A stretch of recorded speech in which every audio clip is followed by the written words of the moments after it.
Daddy, I have had to kill you. You died before I had the time. Sylvia Plath. Daddy, you bastard! I've returned home triumphant to make a movie of your life. And just like always, you've skipped town. I wanted to tell you I've been catching the world with my cameras, and people are finally beginning to notice. I wanted to tell you I had a film in a little festival in Idaho, and it was well received. Well-known producers were asking my name. When I asked if I could film you, you said sure. When I asked if you'd actually be home when I arrived, you said of course. So here I am with my girlfriend, my camera, my DAT recorder, and sacks full of Super 8 film. But you don't seem to live here anymore. We've been here since... You want me to just hold this? I'd be more than happy to. Thank you.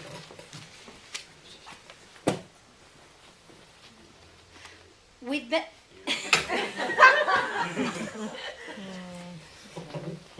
Hello?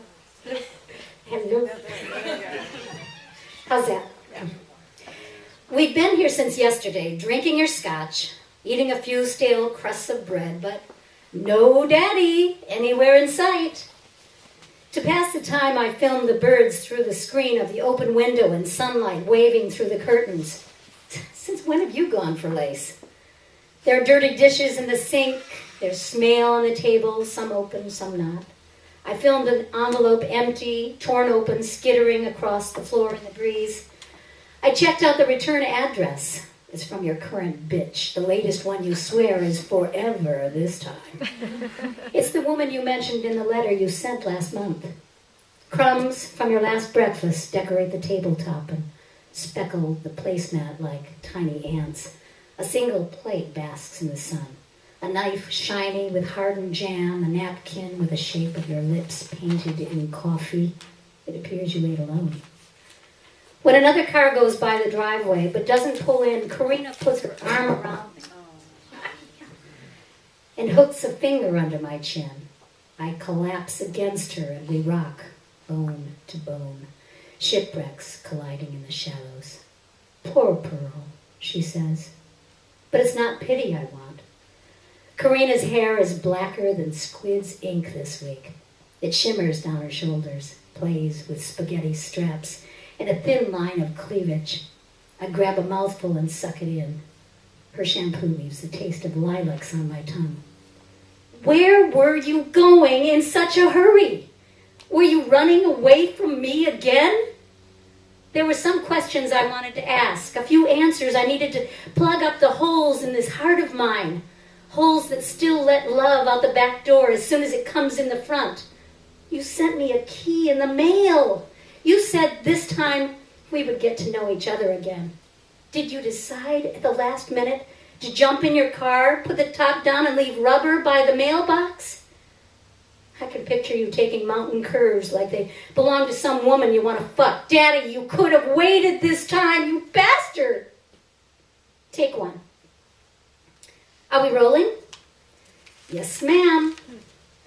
We're at Daddy's house. Daddy set out for parts unknown the week we arrived, or the day we arrived, or thereabouts. So we're making this movie with the main character in spiritus. I stare hard at the camera as if searching. Hello, Daddy? Can you hear me? I pause and listen. Check it out, Karina. You hear that? Yeah, man. Your Daddy's definitely hearing us. He's rattling the window frames. She points the mic at the window. He wants to party. Karina hands me the camera, fishes a joint from her bag, and lights up while I film. She tokes, puts her lips to mine, and gives me the first hit. A raw heat spreads through my lungs into my gut. To your Daddy, she says. May you suffer the eternal boredom of heaven, I say. Karina pantomimes a toast. I hand over the camera after a full shot of her cleavage. Karina pans across the kitchen. 4 plates, 3 glasses, 1 mug in the sink. All the glasses still smell of scotch. The bottom of the mug looks like the Mississippi Delta. I tilt it toward the camera and make a show of holding my nose. Karina zooms in for a close-up. Daddy always did like his coffee and his women strong.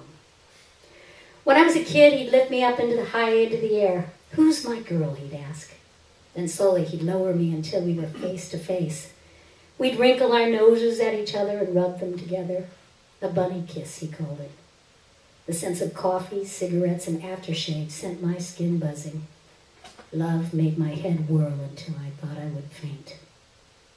When I told Karina about my dad, I said she'd fall for him. I told her he would make the curly hair on a dyke go straight. She just shook her own straight hair, newly red, and kissed me hard on the mouth. "No way," she said. "My heart is occupied." I take the camera and pan quickly out of focus across tomato-sauced plates, stained plates, blood spattered across white skin. That's the effect I'm looking for here. "I guess we're doing a mystery instead of a history," I say. Karina replies, "Let's hope it has a happy ending," and a little shiver races up my spine. There is a vase of flowers on the table next to the telephone. The vase is dry except for a growth of green scum that rings the bottom and sends exploratory tendrils snaking up the slides of the glass. The flowers have been dead for days. I point to the red blinking eye that counts out 4 messages on the answering machine. I max the volume and push play. I've heard them all before, but I make a show of surprise. Karina's filming away, focused on the deserted daughter's face. "Hi, Joshua." "Nancy, I'm here at Dulce Vita. I thought it was tonight we were supposed to meet. 7 o'clock, right? Call me on my cell. I'm going to order a drink and wait." "Hello, Josh. It's Ann. Just wondering if you've heard from Pearl. I think she said she'd be there tomorrow. When I talked to her Monday, she was in Idaho. Have her give me a call when she gets in, would you?" "Joshua, it's 9:15. I had a lovely dinner. The waiter gave me a complimentary carafe of Chianti. I'm going home now. I'm turning off my cell and unplugging my phone. I won't be bothering you again." "Hi, Dad, it's me. We're in Oakland with Karina's folks. We'll be there by noon, early afternoon at the latest. Keep those choppers shined. We're coming in with the camera rolling. I love you. Bye." Next to the phone is the shopping list. It's his writing for sure, choppy and thick, like he's impatient with the written word. Like the mundane act of putting pen instead of paintbrush to paper is not worthy of his precious time. Beer, butter, whole grain bread, tomatoes, salad, shit, bananas, soy milk, Cherith Garcia frozen yogurt. "Daddy, you remembered about the soy milk. You remembered my favorite flavor.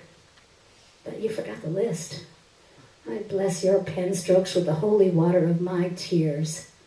"Turn that fucking thing off," I say, covering the lens with my hand. "I'll call my mother when I stop the sniveling. We're having a great time, I'll say. Daddy's just gone to the store." Karina and I are on the rug in front of the picture window in the living room. A slurry of rain and blowing leaves slams into the pane and runs down the glass. It's 6 a.m. and we are naked, shivering and hunting for any scrap of dawn to set spark in this sorry excuse for a sunrise. The distant mountains drown in a soup of clouds. There are too many trees here. They howl and bend and shake and don't let me sleep. There's a little wood left. Let me light a fire, I say. She says, and licks my face and breasts. The stud in her tongue tickles my nipples, are wide awake. She twirls one between her 2 fingers, and I wrap my legs around her like a locked chain. If I could crawl inside her, I would do it. Curl up like an unborn baby against the shelf of her pelvis and never come out. Last night we started filming upstairs. Even if he isn't here to help us, I'm making this movie to rediscover my father, and maybe in the process discover what he means to me. It's been 9 years since I've seen him, and our circumstances of parting were not the best. Our first communication since the episode was a letter I sent last month. I was looking for his presence, but everywhere I turned, I found his absence. I stirred up in the hallways, unswept cigarette ashes, a forgotten raffle ticket, a dropped penny, and it hit me in the face when I opened his closet door. Here and there an empty hanger swayed, waiting for him to open the door, sigh, hang up a dark blue blazer. At least Daddy's not dead, just missing in action, I told Karina. and then the little shudder danced up my backbone again. I handed her the camera and headed back downstairs. Honestly, I shouted, he does this all the time. I started shaking and couldn't stop. That's when she grabbed me and warmed me with the heat of her hands, and one thing led to another, including a bottle of Father's finest Cabaret around 3 a.m.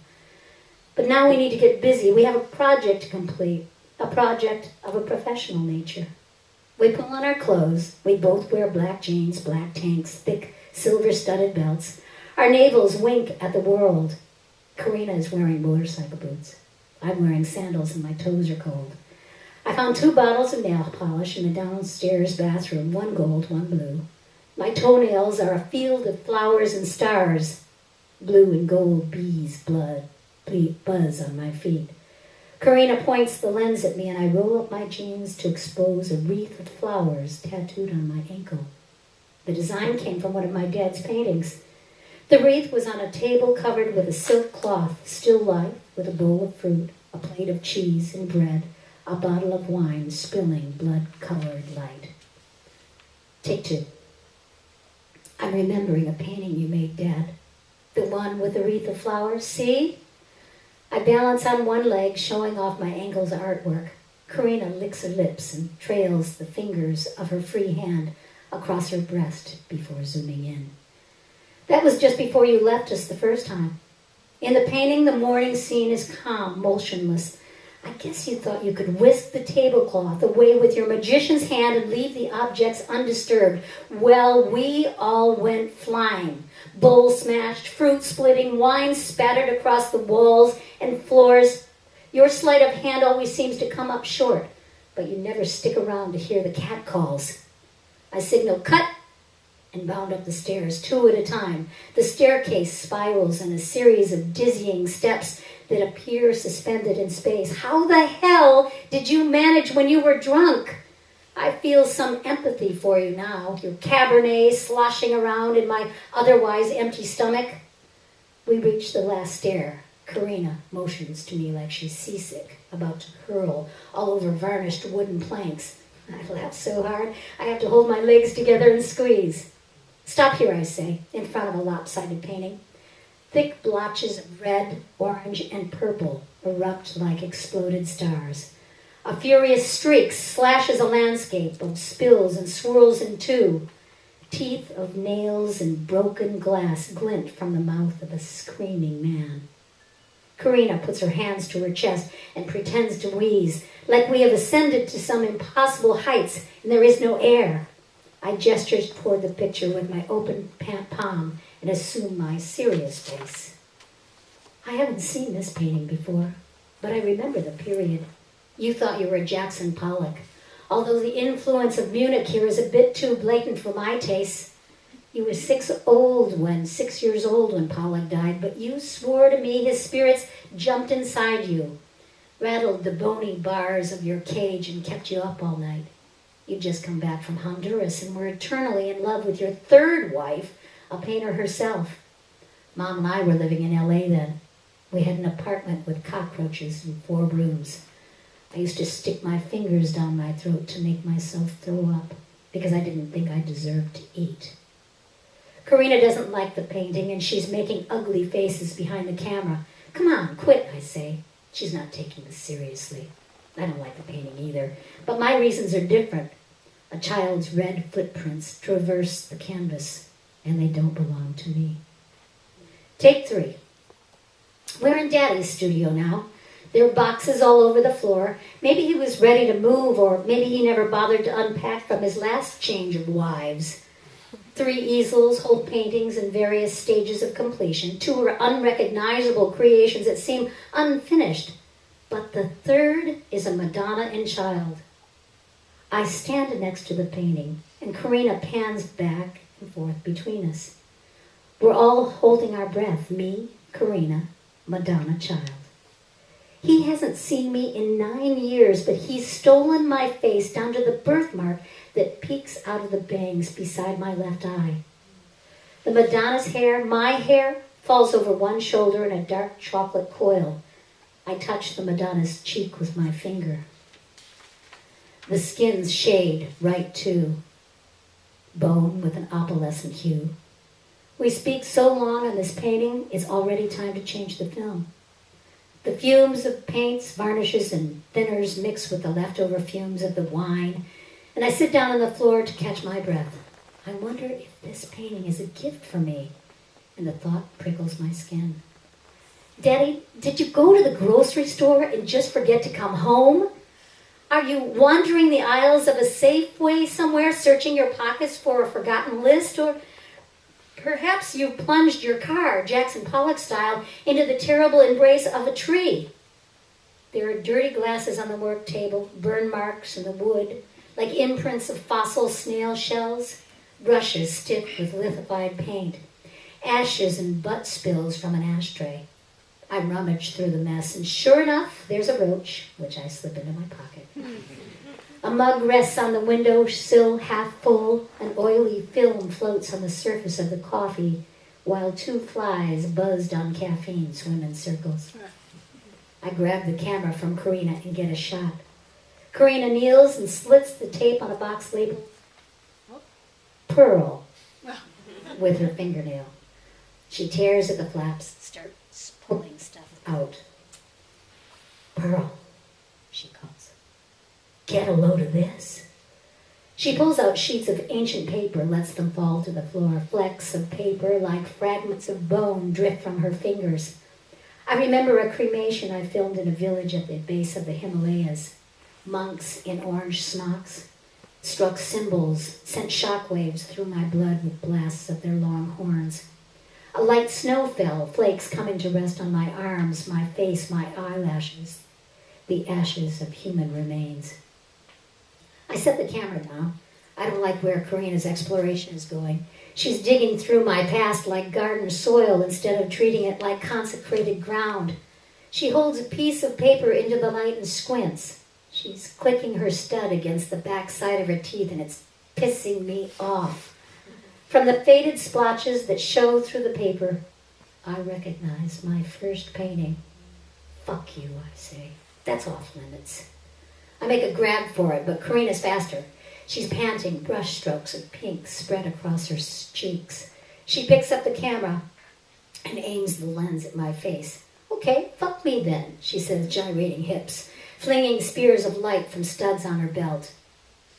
My painting flaps from her fingers. I thought we were in this together, so stop pushing me out, Pearl. She walks backward with the camera, trained on my face, and sets the painting down on the table.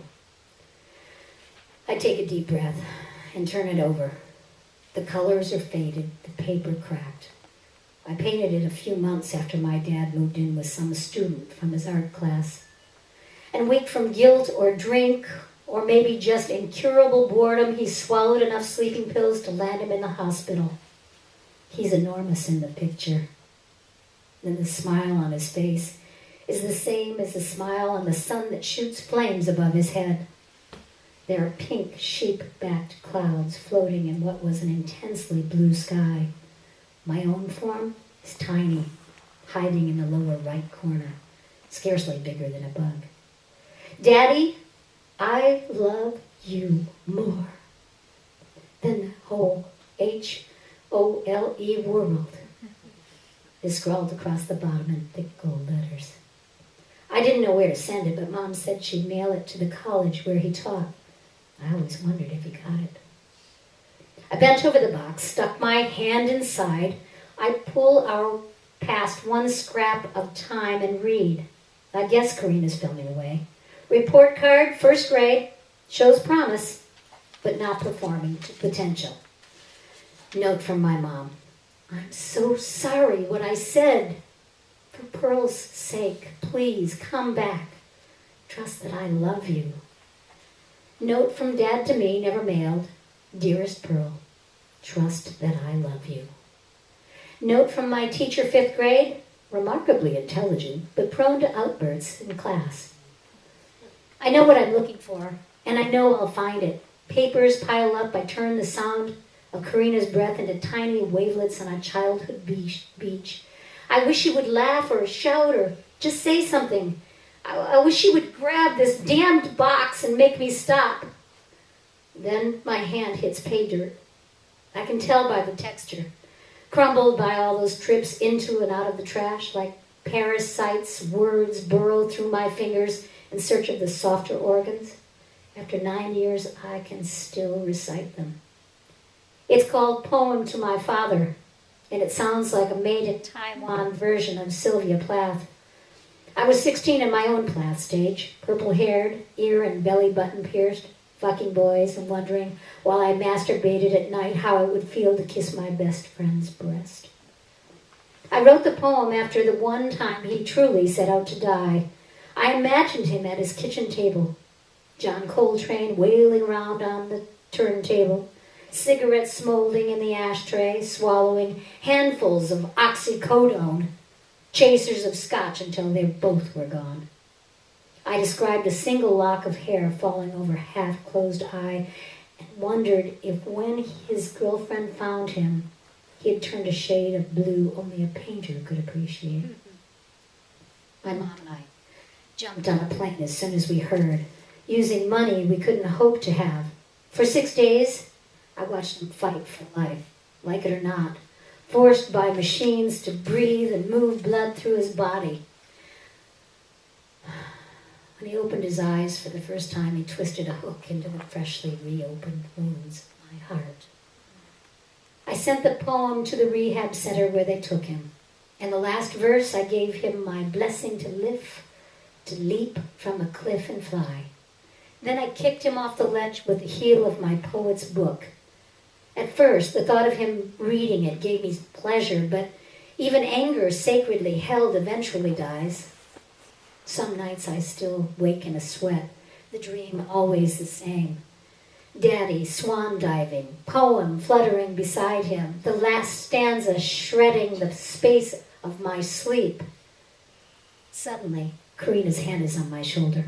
What's wrong? Gently, she tries to pry the page from my fingers. I don't let her.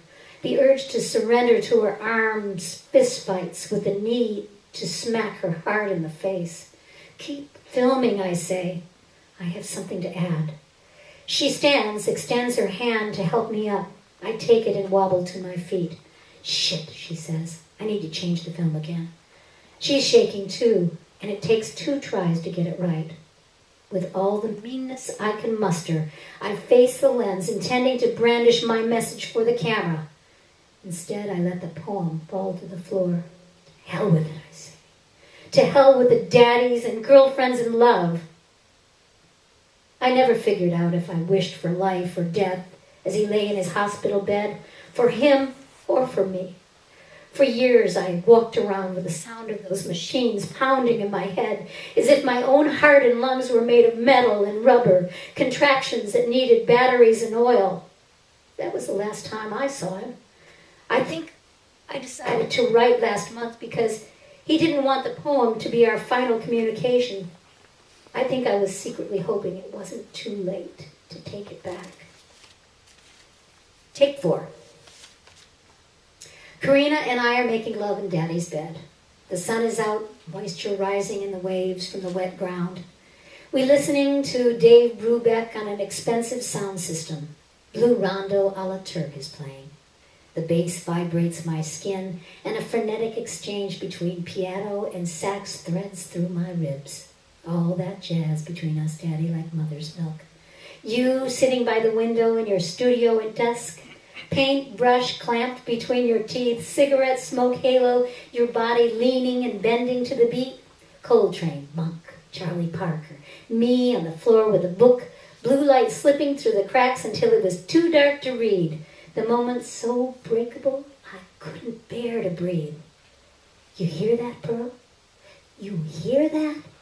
You used to whisper. Young as I was, I could see those notes reach inside you, wrap themselves around some secret part of you I could never be able to touch. Yeah, I do. Yes, I do.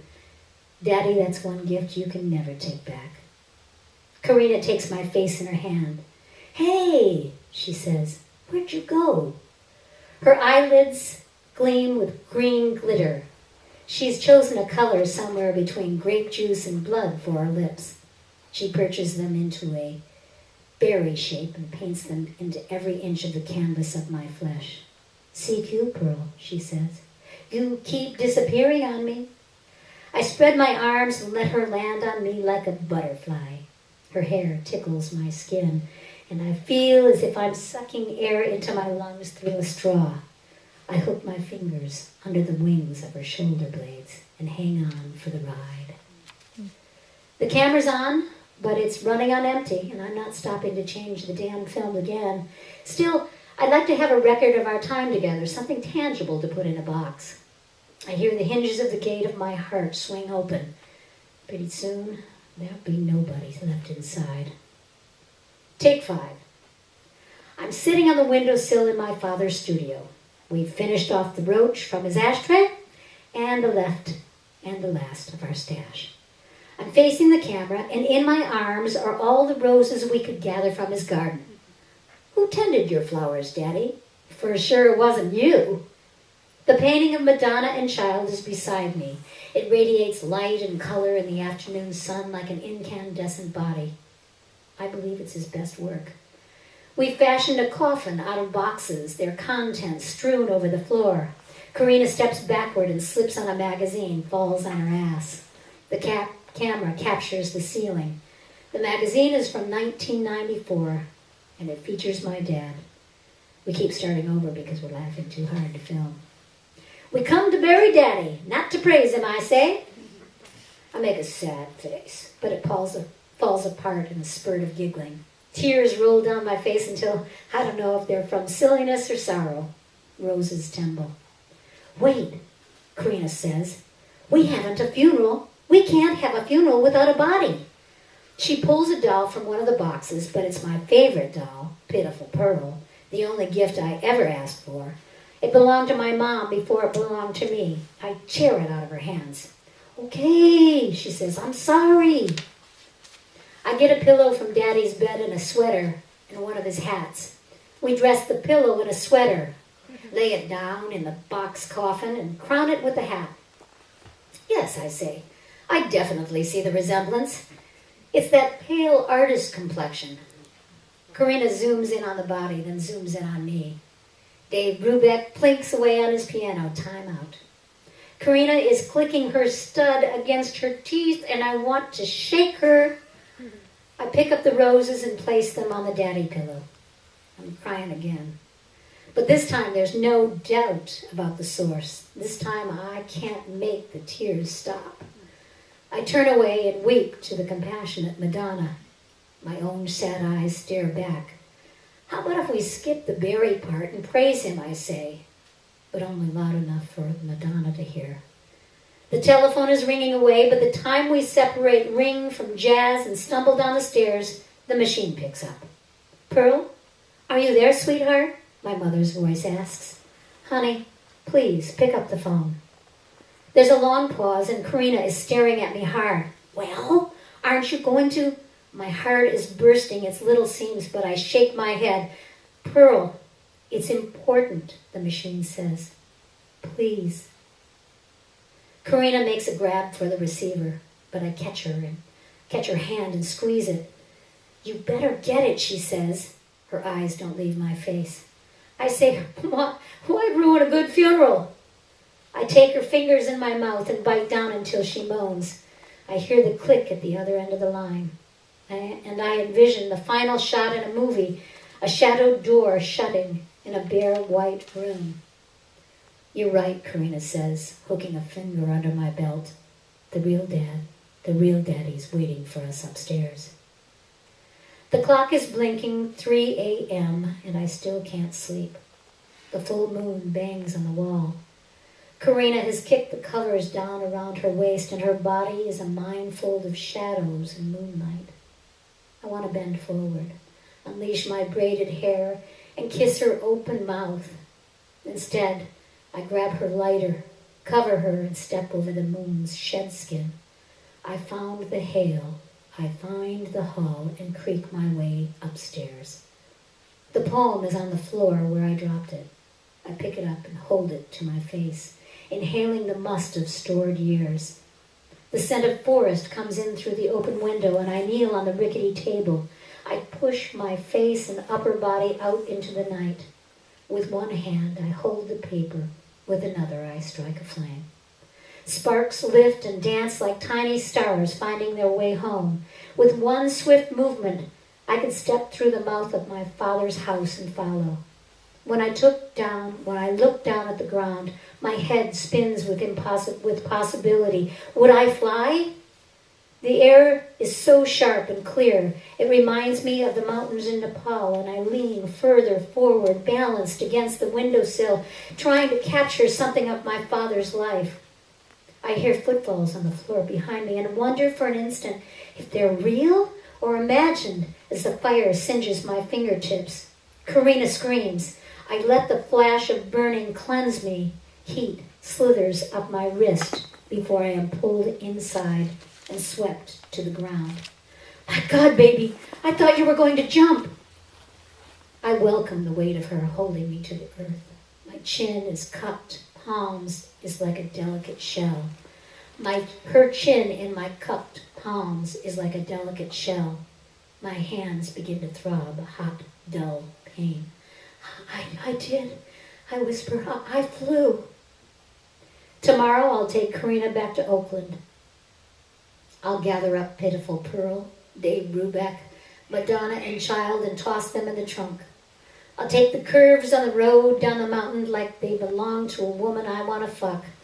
And there, coming around a corner too fast, barely in control, will be my father in a red convertible going the opposite way.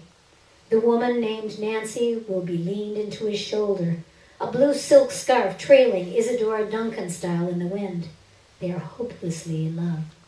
Karina will film them as they fade into the colored dots against a canvas sky. I'll wave farewell. I'll hope for the best. Oh.